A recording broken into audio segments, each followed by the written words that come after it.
TGL mains में आया हुआ एक ऐसा क्वेश्चन जो पिछले कई दिनों से हमारे पास लगातार मैसेज भेजे जा रहे हैं कि इसका कोई शॉर्टकट तरीका बताइए। वैसे तो आपको बहुत सारा कई बार बताया जा चुका है, जेएसएम मेथड का नाम आपने सुना होगा। जेएसएम मेथड एक ऐसा मेथड होता है जो बड़े बड़े क्वेश्चनों को आसान बना देता है। बस मैक्सिमम चीज़ें होती है कि उसमें आप अप्लाई कैसे करते हैं। अगर आप सही ढंग से पढ़े रहेंगे, सही तरीके से पढ़े रहेंगे, तभी आप उसको अप्लाई कर पाएंगे।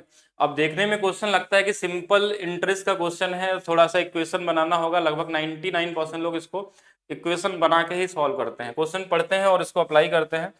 ईयर 2 का क्वेश्चन है ये, और ऐसे क्वेश्चन कभी कभी आपको देखने को मिलते हैं। ये कैलकुलेटिव नहीं, ये बहुत ही आसान क्वेश्चन है कि 25,000 रुपए की धनराशि को 1/4 हिस्सा एक निश्चित ब्याज दर पे दिया गया और शेष को 4% अधिक पे निवेश करता है। ये शेष पे क्या है, 4% अधिक है। तो 2 वर्षों बाद कुल साधारण ब्याज 4125 रुपए प्राप्त हुआ है। तो दूसरे भाग किस अनुपात, मतलब किस ब्याज दर पे दिया गया था, निवेश किया गया था, ये क्वेश्चन है।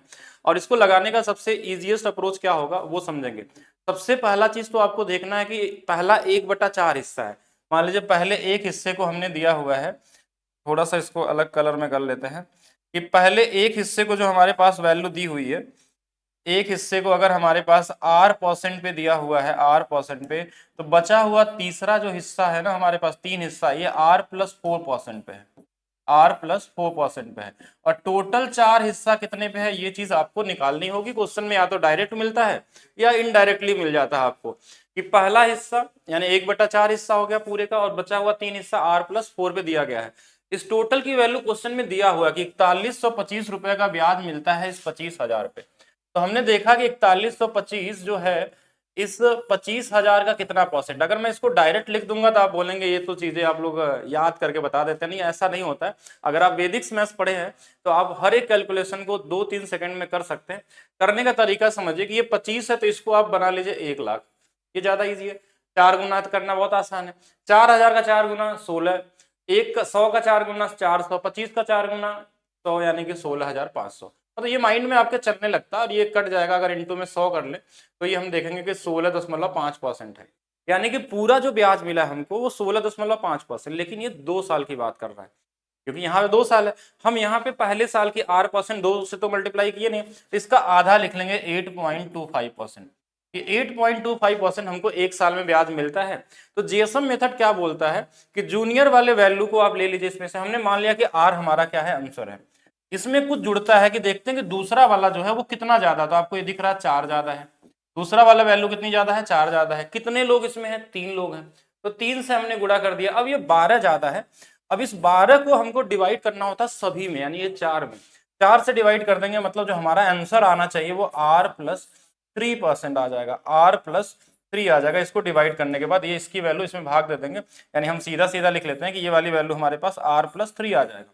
और ये जो एक्चुअल में आंसर दिया है वो 8.25% के बराबर है। R+3 की वैल्यू कितनी आ गई, 8.25%। लेकिन क्वेश्चन में बोला था ना कि जो पहला वाला रेट है उससे दूसरे से 3% ज्यादा नहीं है, 4% ज्यादा है। कितना है, 4। तो इसमें एक जोड़ लीजिए और इधर भी एक जोड़ लीजिए और ये आंसर आ जाएगा 9.25%, और ये आपका आंसर हो जाएगा। तो अच्छे क्वेश्चनों के लिए थोड़ा सा अच्छे तरीके से सोचना पड़ता है, आपको किस तरीके से कर सकते हैं। अगर आप सही तरीके से पढ़े, अगर आप मेरे मैथ्स फाउंडेशन बैच को पढ़े होते तो ऐसा क्वेश्चन को आप इजी तरीके से कर सकते हैं। ये सब चीजें बहुत कॉमन है, ऐसा चीजें पहले ही बता दी जाती है आपको जेएसएम अप्लाई करना। कुछ क्वेश्चन मैंने और ले लिए इस पे, बस करने के लिए कि कैसे जेएसएम डायरेक्ट नहीं इनडायरेक्टली तरीके से कैसे सोचना पड़ता है। क्वेश्चन ने बोला कि 140 प्रश्न थे, 80 प्रश्नों को में 70% का उत्तर सही है, और बचे हुए में हमारे पास 40 प्रश्न, बचे हुए में 60% लाना हमको। तो देखिए 80 प्रश्न हमारे पास था, बचा हुआ 60 है। इनका अनुपात बना लीजिए कि कट गया ये 4 और 3 का अनुपात है, दोनों मिला के 7 है।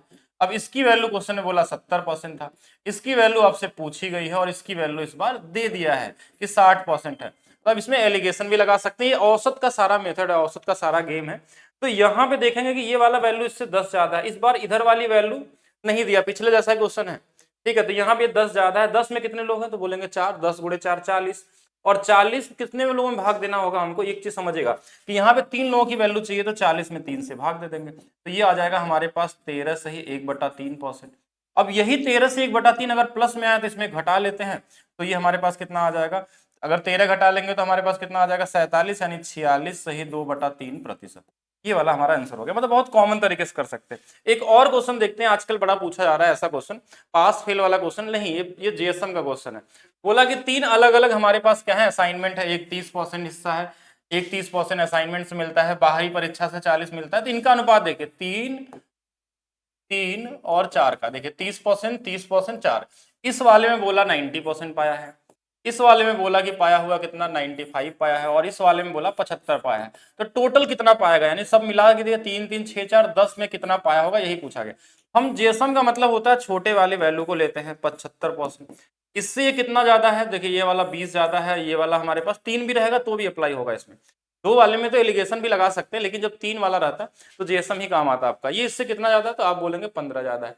इसमें कितने लोग, 15 3 45, इसमें 20 गुणे 3 60, देखिए 20 में 3, और टोटल कितने लोगों में भाग देना, 10 लोगों में, सबको जो हमेशा टोटल में भाग देते हैं, जैसे पहले वाले क्वेश्चन में भी दिया था हमने।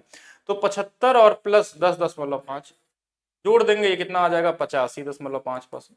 तो बहुत इजी तरीके से कर सकते हैं। अगर आप चाहते हैं कि मैथ्स में आप किसी भी लेवल का क्वेश्चन हो, मेंस कुछ ऐसा नहीं होता कि मेंस के क्वेश्चन ऐसे बड़े मुश्किल आते हैं। मेंस हो या वो रेलवे हो या फिर सीजीएल प्री हो या सीएचएसएल हो, सब क्वेश्चन को आप एक ही नजरिए से देख सकते हैं। कहीं कैलकुलेशन थोड़ा ज्यादा होता है, कहीं कैलकुलेशन कम होता है। तो सभी लोगों के लिए मैं लेकर आया हूं दिवाली का 50% गिफ्ट वाला offer. Maths by DP sir official app पे जाइए, कोड यूज करिए दिवाली 50 का। दिवाली 50 लगाने में 50% का ऑफ मिल जाएगा। ये कोड है दिवाली 50 का, और इससे 50% का ऑफ मिलेगा। कोई भी बैचेस पे ले सकते हैं maths by DP sir application पे, ठीक है। और ये बैच मैं बता दूं, ये रेलवे का एक बैच हम लोगों का टारगेटेड बैच चल रहा है, जिसमें हम लोग इस वाले बुक को सॉल्व कर रहे हैं। और इस बुक का सोल्यूशन का लगभग 50% से ज्यादा चीजें कवर कर दी गई हैं, बड़े बड़े और इंपॉर्टेंट टॉपिक जिनको भी रेलवे का एग्जाम निकालना है और 100% स्कोर चाहिए। उसमें सारा कुछ बता दिया गया है पहले से, जेएसएम कैसे अप्लाई होता है, परसेंटेज में सीआई में कैसे लगा सकते हैं, और जो भी टॉपिक उसमें करा दिया गया वो अपने आप में आप 100% कर सकते हैं। औसत में कैसे हो सकता है वो सारा कुछ बता दिया गया। ये बैच में लाइव है और बीओडी, मतलब लाइव पढ़ते हैं, बीओडी के फॉर्म में आपको मिल जाता है।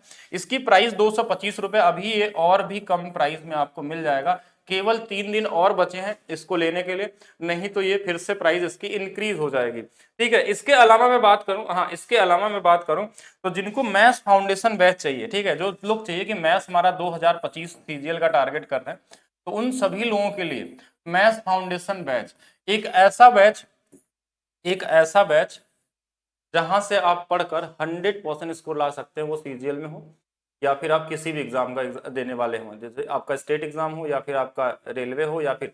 लेकिन ये बैच अभी तुरंत के लिए कोई एग्जाम के लिए नहीं है। इसमें टारगेट रखा गया है 2025 का, स्पेशली सीजीएल को टारगेट किया गया है कि आप रैंक कैसे ला सकते हैं। क्योंकि मैथ्स तो देखिए आप पढ़ते हैं तो सीख सकते हैं कहीं से भी पढ़ के, लेकिन आप स्पीड कैसे लाएंगे उसमें। अगर आप कैलकुलेशन कर ही रहे हैं अभी, उससे भी होता है, लेकिन अगर आप बेहतर रैंक लाना चाहते हैं, टॉप 100 के अंदर बनना चाहते हैं, तो उसके लिए आपको तरीका सबसे बेहतर ही चाहिए और सबसे बेस्ट अप्रोच के साथ। और बाकी सभी लोग हमको मैसेज करेंगे जिनके पास भी अगर टीयर 2 का एग्जाम इस बार दे रहे हैं और किसी भी तरीके के क्वेश्चन में वो फंसते हैं कि ऐसे क्वेश्चनों का सोल्यूशन बड़ा हो रहा है, उनके हिसाब से कैलकुलेटिव हो रहा है, तो आप भेज सकते हैं नंबर आपको नीचे चल रहा होगा, और नंबर पे भेजिए और बाकी डिटेल उसका वीडियो आपको अलग से बना के दे दिया जाएगा। अगर आपको ये वीडियो अच्छा लगता है तो वीडियो को लाइक करेंगे, शेयर करेंगे और चैनल को सब्सक्राइब करेंगे। इस तरीके से आपको वीडियो बनती रहेंगी और मिलती रहेंगी जो भी क्वेश्चन आपको मुश्किल लगेंगे, ठीक है। तो मिलते हैं नेक्स्ट वीडियो में, अभी के लिए इतना ही रखते हैं। Thank you.